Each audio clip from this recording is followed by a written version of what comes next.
खुशकिस्मती से जिन medical student और team ने अक्षत और खुशी को इस अस्पताल के में भर्ती करवाया था, वह लोग चैरिटी के नाम पर डोनेशन भी इकट्ठा करते थे और लोगों का इलाज करते थे। शायद इसीलिए खुशी और अक्षत का इतना बेहतर इलाज हो पाया था। इस अस्पताल की ओनर जिसका नाम और इससे पहले कि खुशी आगे कुछ कहती कि तभी अचानक ही उस हॉल में कुछ लोग तेज कदमों के साथ दाखिल हुए, जिन्हें देखते ही आशी और समर के साथ अंश पूरी तरह हैरान रह गया, क्योंकि इस वक्त उनके सामने कोई और नहीं बल्कि मिस्टर संजय वालिया, माही और विद्युत वालिया थे। अचानक उन लोगों को यहाँ देखकर उन तीनों का मुंह खुला का खुला रह गया। यह लोग, मॉम, डैड, यह तो मिस्टर वालिया और उनके बच्चे माही और विद्युत हैं, लेकिन वह लोग यहाँ कैसे और क्यों? कहते हुए अंश कंफ्यूजन से अपनी मॉम और डैड को देख रहा था। वहीं आशिक की आंखों में भी यही सवाल था कि तभी उन दोनों के सवाल को सुनकर राजीव के चेहरे पर एक तिरछी स्माइल आ गई। वहीं माही भी अपने डैड के साथ खुद को यहाँ देखकर काफी हैरान थी। वह डर के मारे अपने डैड के पीछे छुप गई थी, क्योंकि अभी तो वह इन लोगों से बचकर आई थी और दोबारा इन्हीं लोगों से उसका सामना हो रहा था। लेकिन विद्युत के चेहरे पर कुछ खास रिएक्शन नहीं थे। अब वह अपने चेहरे पर लगे हुए कुछ जख्मों को एक टिश्यू पेपर से क्लीन करते हुए माही का हाथ पकड़कर अपनी पलकें झपका देता है, जैसे कह रहा हो कि डरो मत, मैं तुम्हारे साथ हूँ। अपने भाई की हिम्मत देने पर माही थोड़ा सा चैन की सांस लेती है कि तभी राजीव अक्षत और खुशी को ग्रेट करते कर एक साइड जाकर सोफे पर बैठ गया और माही की तरफ देखते हुए प्यार से बोला, डरो मत बेटा, यहाँ आओ और हमारे पास बैठो, यह अपने ही लोग हैं। मिस्टर वालिया की अजीबोगरीब बात सुनकर माही कंफ्यूज होते हुए जैसे ही कुछ बोलने वाली थी कि तभी खुशी आराम से अपनी जगह से उठकर माही का हाथ पकड़कर उसे अपने पास लाकर बैठाते हुए बोली, डरो मत माही, मैं हूं ना बेटा, मैं तुम्हारी मॉम की दोस्त हूँ। मैं जानती हूँ तुम्हारे दिमाग में इस वक्त बहुत सारे सवाल हैं और इसीलिए तुम्हें यहाँ बुलाया गया है, ताकि तुम और विद्युत सारी सच्चाई जान सको, और सिर्फ तुम ही नहीं बल्कि हमारे बच्चे भी। इतना कहकर खुशी अपने बच्चों की तरफ देखते हुए बोली, बच्चों, मैंने तुम्हें बताया था ना कि मेरे और अक्षत के एक्सीडेंट के बाद हम लोग एक अस्पताल में थे, जहां वहां की ओनर ने हमारी बहुत हेल्प की थी। तो उन ओनर का नाम था शीतल, शीतल वालिया, जो कोई और नहीं बल्कि विद्युत और माही की मॉम थी और मिस्टर वालिया की वाइफ। वह बहुत ही अच्छी, सुलझी हुई और ईमानदार औरत थी।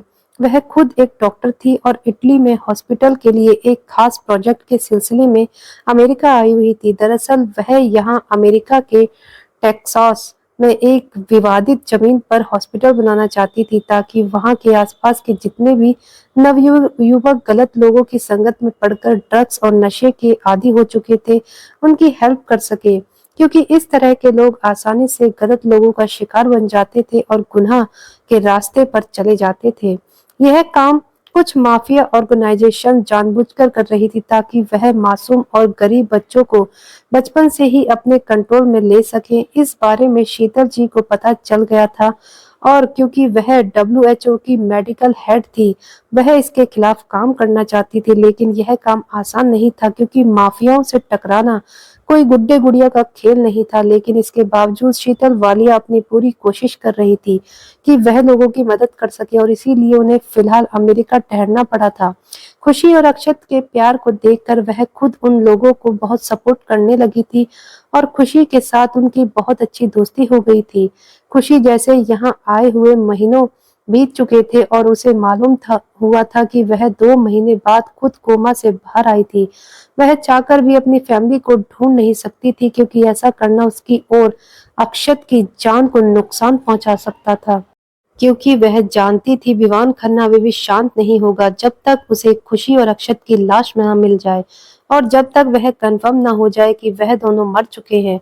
खुशी और राहुल की फैमिली पर हमेशा खतरे की तलवार लटकती रहेगी। वहीं अस्पताल में रहते हुए भी लाख कोशिश के बाद भी खुशी अपनी टीम से कांटेक्ट नहीं कर पा रही थी। अक्षत के विश्वास पात्र लोग राजीव, शिवाय और एंथनी, वह भी उन लोगों तक पहुंच नहीं पा रहे थे, और खुशी के पास खुद इतना सोर्स नहीं था कि वह अक्षत को इस कंडीशन में छोड़कर बाहर जाकर उन लोगों से कांटेक्ट कर सके। इसलिए बेहतर था कि वह अपनी आइडेंटिटी छुपा कर रहे। लेकिन धीरे-धीरे शीतल पर भरोसा होने के बाद लगभग 8 महीने बाद खुशी ने शीतल को यह बताया था कि वह असल में कौन है और उसका बैकग्राउंड क्या है। सच जानने के बाद वह शीतल उन लोगों को पर्सनली सपोर्ट करने लगी थी और बिना किसी के जानकारी में आए वह राजीव और शिवाय की खोज में लग गई थी। लेकिन यह काम इतना आसान नहीं था क्योंकि उन लोगों पर अभी भी खतरे की तलवार लटक रही थी। अक्षत की टीम अंडरग्राउंड हो चुकी थी क्योंकि कई सारे माफिया जिससे अब तक अक्षत ने दुश्मनी ले रखी थी, अक्षत के गायब होते ही वह उनकी टीम की जान के दुश्मन बन गए थे। वह कहते हैं ना, जब गर्दिश में सितारे हो तो हर कोई तूफान बन जाता है।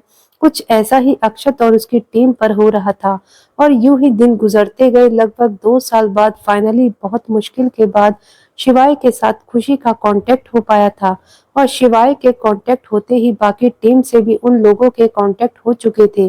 लेकिन अक्षत कोमा में था। उनकी प्रॉपर्टी और बिजनेस भी विवान खन्ना ने धोखे से हड़प लिया था। सभी माफिया अक्षत और खुशी के दुश्मन तो पहले ही थे और इसी बात का फायदा उठाकर विवान खन्ना ने बड़ी ही चालाकी के साथ माफिया किंग की पोस्ट भी हासिल कर ली थी और अब बिना पावर और टीम के बाहर निकलना खतरे से खाली नहीं था।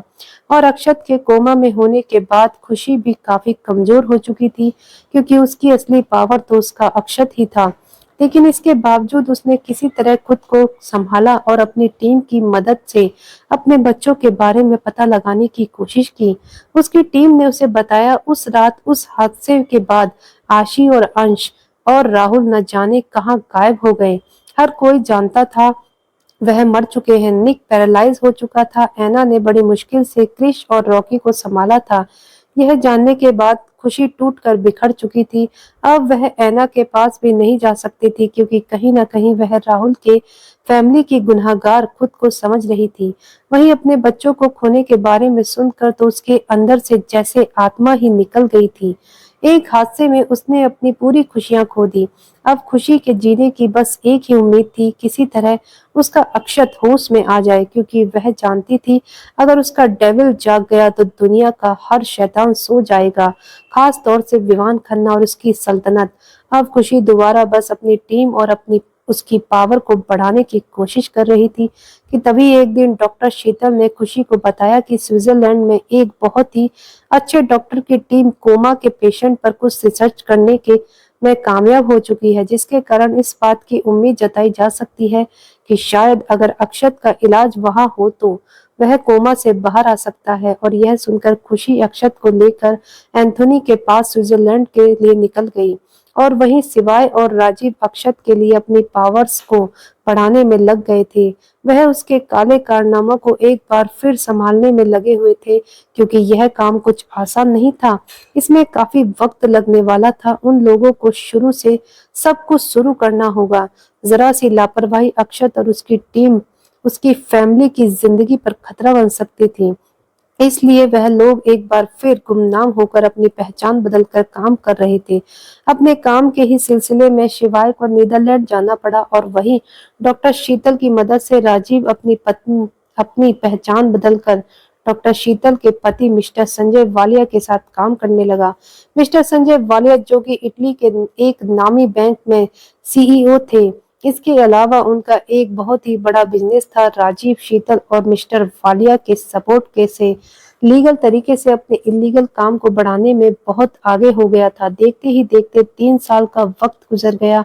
अक्षत को पूरे 5 साल हो चुके थे कोमा में गए हुए और स्विट्जरलैंड में उसका लगातार इलाज चल रहा था। खुशी ने अभी भी हार नहीं मानी थी और अचानक ही एक दिन अक्षत को धीरे धीरे होश आने लगा।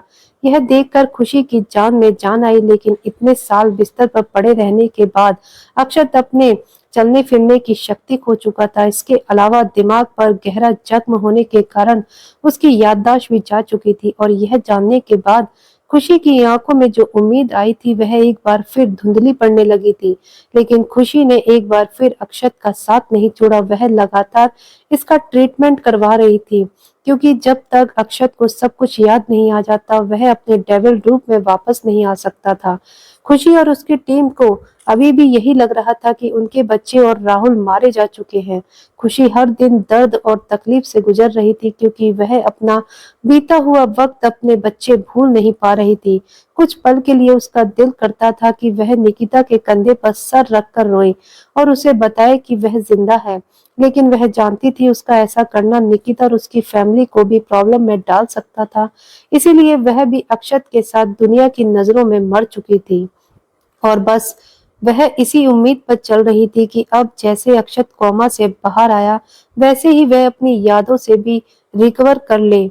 और वहीं दूसरी तरफ एक दिन शीतल वालिया का फोन मिस्टर संजय वालिया को आया, और उन्होंने अपने पति मिस्टर संजय वालिया को बताया कि जिस जमीन पर वह लोग अस्पताल बनाना चाहते थे, अचानक वहां माफियाओं ने गैर कानूनी कब्जा कर लिया है और वहां एक केमिकल फैक्ट्री बनाई जा रही है, जिसके कारण आसपास का एनवायरनमेंट पूरी तरह खराब हो जाएगा। लेकिन गवर्नमेंट भी इसमें कुछ नहीं कर रही, क्योंकि वह बहुत ही पावरफुल लोग हैं। शीतल जी इसके खिलाफ आवाज उठा रही है, तो उन्हें जान से मारने की धमकी दी जा रही है। यह सुनने के बाद मिस्टर वालिया ने शीतल जी को बहुत समझाने की कोशिश की कि वह माफियाओं के चक्कर में ना पड़े, लेकिन शीतल जी बहुत ईमानदार थी। उन्हें लोगों की चिंता थी, इसलिए उन्होंने अपने पैर पीछे नहीं लिए। मिस्टर वाली अपनी वाइफ को अकेला नहीं छोड़ सकते थे, क्योंकि वह जानते थे उनकी बीवी एक बहुत ही बड़े खतरे में है। इसलिए वह अपना बिजनेस और बच्चों की जिम्मेदारी राजीव पर छोड़कर अपनी वाइफ शीतल को बचाने के लिए अमेरिका चले गए। लेकिन शायद वक्त को कुछ और ही मंजूर था। एक दिन वह अपनी कार से अपनी वाइफ शीतल को यूं ही मनाते हुए जा रहे थे और उन्हें कन्विंस करने की कोशिश कर रहे थे कि वह उनके साथ वापस इटली चले। लेकिन शीतल वालिया अभी भी मानने के लिए तैयार नहीं थी, क्योंकि उनके ऊपर लाखों करोड़ों लोगों की जिम्मेदारी थी। यह पावर प्लांट, जो कि केमिकल से बना हुआ था, लग जाने के बाद कई लोगों की जान बीमारियों से ही निकलने वाली थी। उन माफियाओं ने सरकार को भी अपनी तरफ कर लिया था। इस बीच शीतल जी और मिस्टर वालिया के बीच बहस हो ही रही थी कि अचानक उनकी गाड़ी एक बम ब्लास्ट के साथ उड़ गई, और अगले ही पल मिस्टर वालिया और शीतल जी इस दुनिया से रुखसत हो गए थे। इस बारे में स्विट्जरलैंड में बैठी हुई खुशी को जब मालूम हुआ, उसे बहुत ही ज्यादा दुख हुआ। उसकी आंखों से आंसू बहने लगे और वह खुद को ही कोस रही थी कि वह अपनी प्रॉब्लम में इतनी बिजी हो गई कि शीतल जी से कभी उनकी प्रॉब्लम पूछी ही नहीं। और शीतल के अलावा मिस्टर वालिया ने भी खुशी को कुछ नहीं बताया था। अगर बताया होता तो शायद वह लोग उनकी हेल्प कर सकते थे। अब खुशी के ऊपर एक और मातम था। मिस्टर और मिसेस वालिया के दो बच्चे, 11 साल की बेटी माही और 15 साल का बेटा विद्युत, अब अनाथ हो चुके थे, जो कि अब कहीं ना कहीं खुशी और उसकी टीम की ही जिम्मेदारी थे, क्योंकि शीतल जी ने खुशी और अक्षत के लिए बहुत कुछ किया था।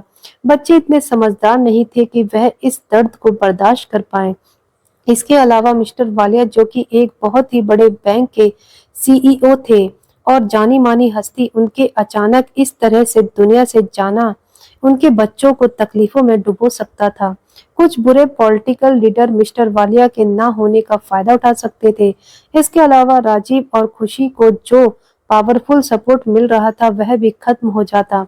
इसलिए खुशी ने ना चाहते हुए भी एक बहुत ही बड़ा प्लान बनाया, और क्योंकि राजीव मिस्टर वालिया के साथ काफी लंबे वक्त से काम कर चुका था और उनके रग रग से वाकिफ था, उसने अपने चेहरे की प्लास्टिक सर्जरी करवाकर खुद को मिस्टर वालिया बना लिया था। और अब दुनिया की नजरों में वही विद्युत और माही के डैड थे।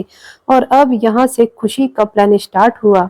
खुशी ने राजीव को मिस्टर वालिया बनाकर ना ही सिर्फ उनके बच्चों को अनाथ होने से बचाया, बल्कि उनकी जान भी बचाई। और अभी मिस्टर वालिया की पावर राजीव के हाथ में थी। लेकिन यहाँ सबसे बड़ी प्रॉब्लम यह थी कि कहीं बच्चों को राजीव की हरकतों पर शक ना हो जाए। इसीलिए राजीव ने बच्चों को हॉस्टल में भर्ती करवा दिया था और उन्हें विदेश में स्टडी करने के लिए भेज दिया था। और यूं ही वक्त गुजरते गए। अक्षत को धीरे धीरे अपनी यादें वापस आने लगी थी। हालांकि इसमें कुछ वक्त और लगा, लेकिन उसे 2 साल बाद सब कुछ याद आ गया और अब वह धीरे धीरे अपने फॉर्म में वापस आ गया था। सब कुछ याद आते ही वह सबसे पहले अपने बच्चों के बारे में पता करता है। हालांकि उसकी टीम ने बताया कि उसके बच्चे मर चुके हैं, लेकिन अक्षत को इस बात पर यकीन नहीं था। उसने उन लोगों को सख्त ऑर्डर दिए कि वह बच्चों के बारे में पता लगाए। लगभग 1 साल का वक्त लगा। हालांकि अंश का तो कोई पता नहीं चला, लेकिन शिवाय ने पता लगा लिया था कि आशी राहुल के साथ जिंदा है। वह हिंदुस्तान में पटना के एक छोटे से गांव में अनाथों की जिंदगी जी रही है। और यह जानने के बाद अक्षत अपनी बेटी के पास हिंदुस्तान गया। लेकिन यहाँ अक्षत ने खुशी को नहीं बताया था कि उसकी बेटी जिंदा है, क्योंकि वह जानता था एक माँ का दिल अपनी बच्ची से दूर नहीं रहेगा। लेकिन अब क्योंकि आशी अनाथों की तरह खुद को संभालना सीख चुकी थी और मजबूत बन रही थी, अक्षत भी चाहता था कि उसकी बेटी किसी राजकुमारी की तरह नहीं, बल्कि एक फौलाद की तरह बड़ी हो।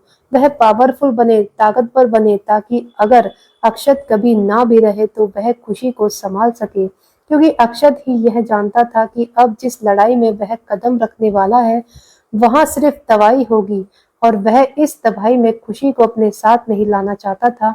इसलिए खुशी से बहाना बना करके वह अपनी पावर को इकट्ठा करने जा रहा है। अक्षत ने एक दिन एक सीक्रेट लेटर राहुल के पास भेजा और उसमें ऑफर दिया कि अगर वह आशी और समर को सीक्रेट मार्शल आर्ट की ट्रेनिंग देना चाहते हैं तो उन्हें शिमला आना होगा।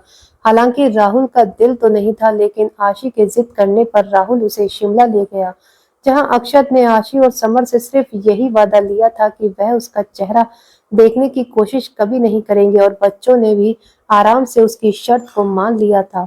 और अब अक्षत ने समर और आशी को बहुत ही कठोर ट्रेनिंग दी थी।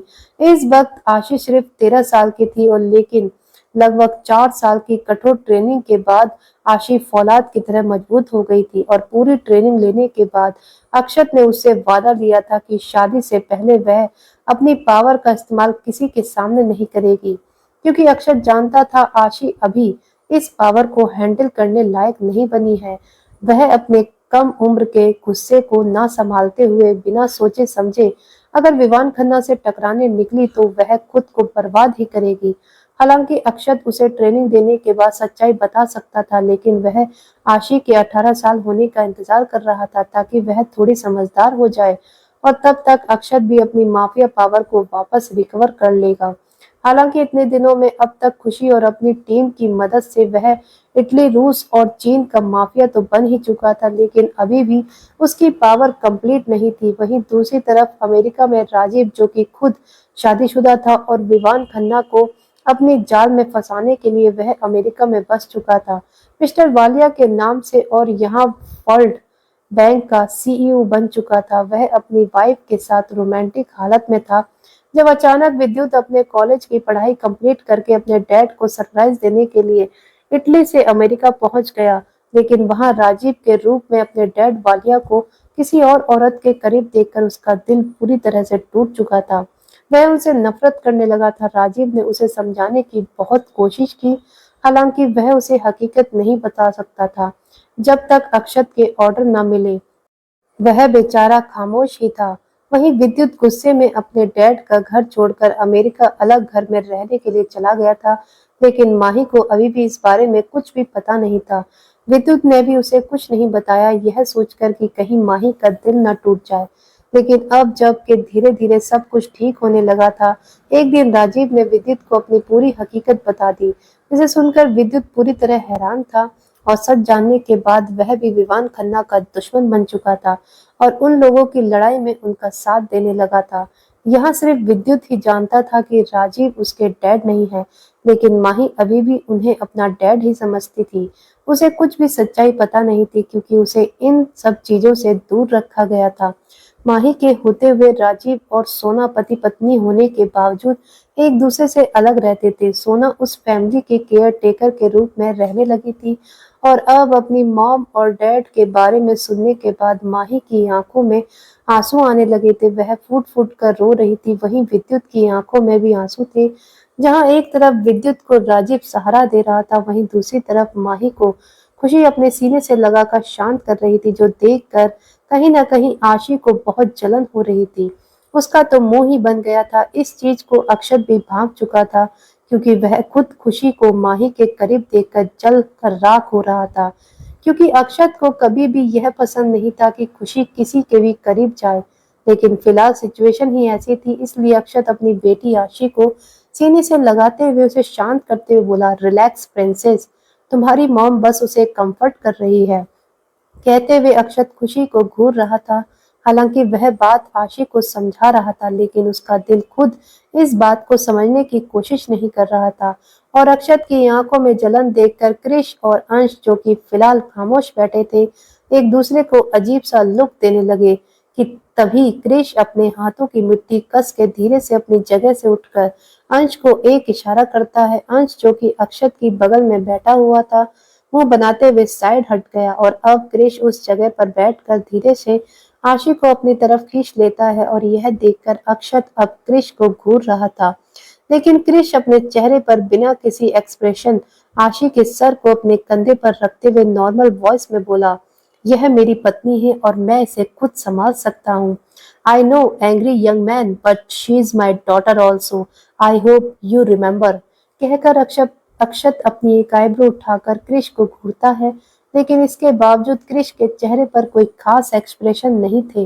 वहीं आशी, जो कि क्रिश के कंधे पर सर रखकर अभी भी माही और खुशी को घूर रही थी, दांत पीसते हुए नाक फुलाकर बगल में बैठे अक्षत से शिकायत करते हुए बोली, पापा बहुत हो गया, माँ को रोकिए वरना। और अपनी बेटी की बात को सुनकर अक्षत हाँ में सिर हिलाते हुए बोला, यस, यह कुछ ज्यादा ही हो रहा है। इतना कहकर अक्षत अचानक ही कोल्ड वॉइस में दांत पीसकर बोल उठा, जान, मुझे लगता है यहाँ सब लोग पूरी बात जानना चाहते हैं, ना कि तुम्हारा भरत में मिलाव देखने के चाहते हैं। बेहतर होगा तुम पूरी बात कहो या फिर मेरे पास आकर बैठो। और अक्षत की इस बात को सुनकर खुशी, जिसकी आंखों में आंसू थे और वह माही को अपने सीने से लगाकर शांत कर रही थी, दांत पीसकर घूर कर अक्षत को देखती है, क्योंकि यह इंसान सीरियस कंडीशन में भी अपना पजेसिव नेचर छोड़ नहीं सकता था। अक्षत की बात सुनकर तो सीरियस कंडीशन में भी समर और अंश को हल्की सी हंसी आने लगी थी, क्योंकि उन लोगों ने निकिता के मुंह से पहले ही अक्षत के सुपर पजेसिव नेचर के बारे में सुन रखा था। और आज उन्होंने देख भी लिया कि तभी आशी अपने डैड की तरफ देखते हुए मुंह बनाकर बोली, आप लोग जिंदा थे लेकिन फिर भी एक बार भी मुझसे मिलने नहीं आए। कम से कम एक बार मुझे बताया तो होता। मैं खुद को अनाथ समझती थी।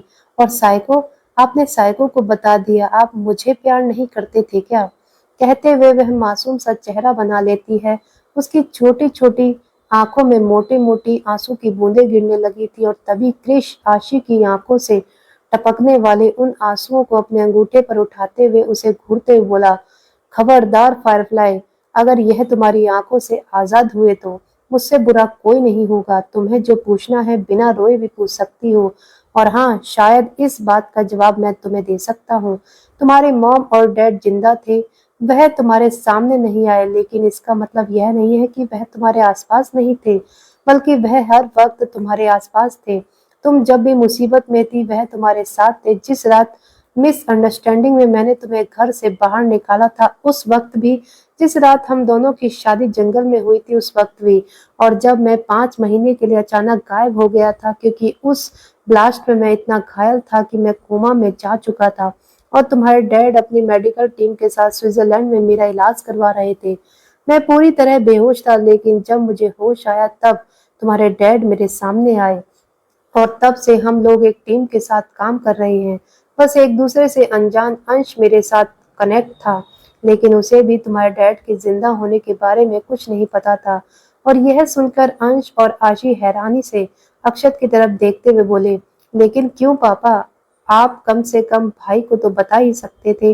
और मुझे एक बात समझ नहीं आ रही, जब आपको कुछ दिनों पहले पता चल चुका था कि भाई जिंदा है और अब ब्लैक डेविल पोस्ट वह हासिल कर सकते हैं, आपके सक्सेसर बन सकते हैं, इसके बावजूद आपने मुझे ही माफिया क्वीन, डेविल क्वीन क्यों बनाया? जबकि आमतौर पर तो बेटे अपने डैड की विरासत के हकदार होते हैं। और आशी के इस सवाल को सुनकर अचानक ही पूरे हॉल में सन्नाटा पसर गया, लेकिन कुछ देर बाद अक्षत ने एक ठंडी सांस लेते हुए बोला, इस बात का जवाब भी मैं तुम लोगों को बहुत जल्द दूंगा, लेकिन इस वक्त नहीं, क्योंकि अभी भी हमें बहुत सारा काम करना है। दोस्तों, यहाँ अभी एक स्पेशल पत्ता खुलना बाकी है जो आपको आगे पता चलेगा। काम करना है। कैसा काम करना है डैड? कहते हुए अंश कंफ्यूजन से अक्षत की तरफ देख रहा था तो अक्षत अपने चेहरे पर डेविल स्माइल लाता है और अगले ही दिन राजीव यानी कि दुनिया की नजरों में मिस्टर वालिया जो कि किसी खास काम से सिगरेट तौर पर अक्षत और शिवाय की टीम से मिल रहा था, अचानक ही उसका मोबाइल फोन रिंग करता है और दूसरी तरफ से खबर सुनकर राजीव ने कॉल डिस्कनेक्ट कर दिया और अब अक्षत की तरफ देखते हुए चेहरे पर डेविल स्माइल लाते हुए बोला, किंग काम हो गया। उसने बिल्कुल वही किया जो आपने कहा था। माही और विद्युत किडनैप हो चुके हैं। अब आगे क्या करना है वही जो डिसाइड हुआ है। इतना कहकर अक्षत अपने पास में बैठे अपने बेटे अंश की पीठ को थपथपाते हुए बड़े ही एटीट्यूड के साथ बोला, चलो बेटा बहुत इंपॉर्टेंट काम है। इतना कहकर सभी लड़के वहां से जाने लगे कि तभी खुशी परेशान होते हुए बोली, अक्षत आप लोग कहाँ जा रहे हैं? आखिर आप लोगों के दिमाग में चल क्या रहा है? मैं भी आपके साथ चलूंगी। और यह सुनकर अक्षत धीरे से पलटकर खुशी की तरफ देखते हुए बोला, जान मुझे आज तुम्हारे हाथों का बना हुआ गाजर का हलवा खाना है, बना कर रखो, मैं थोड़ी देर में आ रहा। इतना कहकर वह तेज कदमों के साथ वहां से जाते हुए एक नजर आशी की तरफ देखकर अपनी आंखों से इशारा करता है, जिसे देखकर आशी जो कि अभी अपनी मॉम के साथ चिपक कर बैठी हुई थी, चेहरे पर बड़ी सी स्माइल लिए तुरंत ही अपनी जगह से उठकर उछलते हुए अपने डैड के पास गई और यह देखकर खुशी का मुंह बन गया। वह अपनी कमर पर हाथ रखकर उन लोगों की तरफ घूरते हुए बोली, अक्षत जरा मुझे बताइएगा आप लोग कहाँ जा रहे हैं? आप मुझे अपने साथ नहीं ले जा सकते लेकिन आशी को ले जा रहे हैं, वह तो बच्ची है। अपनी मॉम की बात सुनकर आशी का मुंह बन गया कि तभी अक्षत अपनी बेटी के कंधे को थपथपाते हुए बोला, जान यह ब्लैक डेविल की बेटी है, ब्लैक डेविल प्रिंसेस है और अब तो यह ड्रैगन क्वीन के साथ डेविल क्वीन भी है और इतनी सारी पावर्स के साथ यह बच्चे सिर्फ हमारी नजरों में है, लोगों की नजरों में सिर्फ ये मौत है। मैंने सही कहा ना प्रिंसेस? कहते हुए अक्षत अपने चेहरे पर तिरछी मुस्कान लिए अपनी बेटी की तरफ गर्व से देखता है। अपने पापा की आंखों में अपने लिए गर्व देखकर आशी मुस्कुराते हुए हाँ में सर हिलाती है। बिल्कुल पापा, मैं अपने दोस्तों के लिए दोस्त और दुश्मनों के लिए मौत हूँ, क्योंकि मैं अपने डेविल पापा की प्रिंसेस और मेरे प्यारे ड्रैगन किंग की फायरफ्लाई हूँ। इतना कहकर वह चलते हुए सबसे आगे ब्लॉक से बाहर जाने लगे और उसके चेहरे पर एक्साइटमेंट देखकर अक्षत और क्रिश एक दूसरे को एटीट्यूड लुक देते हैं। अक्षत मुस्कुराकर क्रिश के कंधे पर हाथ थपथपाता है। इसके बाद अब सभी लोग वहां से निकल गए और अगले ही पल गाड़ियों का काफिला एक बार फिर सड़क पर दौड़ रहा था। आसमान में हेलीकॉप्टर उड़ रहे थे। वहीं दूसरी तरफ विवान खन्ना एक बार फिर उसी सिगरेट अंधेरे कमरे में आया जहां वह औरत अभी भी बंधी हुई थी। विवान खन्ना उस औरत के बाल पकड़ते हुए गुस्से से दांत पीसते हुए चिल्लाकर बोला, कैसी हो जानेमन? उम्मीद है तुम्हारी खातिरदारी अच्छे से हो रही है। तुम्हें आज तक मैंने जिस चीज के लिए जिंदा रखा था तुमने मेरा वह काम तो किया नहीं, लेकिन खुशकिस्मती से मेरा अब एक इम्पोर्टेंट काम तुम्हारी बेटी करेगी। और यह सुनकर वह औरत जो कि बहुत ही बुरी तरह घायल थी हैरानी से विवान खन्ना की तरफ देखने लगी। उसकी आंखें फैल चुकी थी, उसे अपने कानों पर यकीन नहीं हो रहा था। आखिर कौन है यह औरत जिसे विवान खन्ना ने किडनैप करके रखा हुआ था? आखिर कौन सी जानकारी निकलवाने के लिए उसने इस औरत को किडनैप किया है? दोस्तों, कहानी में सस्पेंस पढ़कर और सुनकर आप लोगों को कैसा लग रहा है कमेंट करके जरूर बताइएगा। और हाँ दोस्तों, वीडियो को लाइक अवश्य करें। अगर आप चैनल पर नए हैं तो चैनल को सब्सक्राइब करना बिल्कुल ना भूलें। मिलते हैं अगली वीडियो में अगले एपिसोड के साथ, तब तक के लिए धन्यवाद।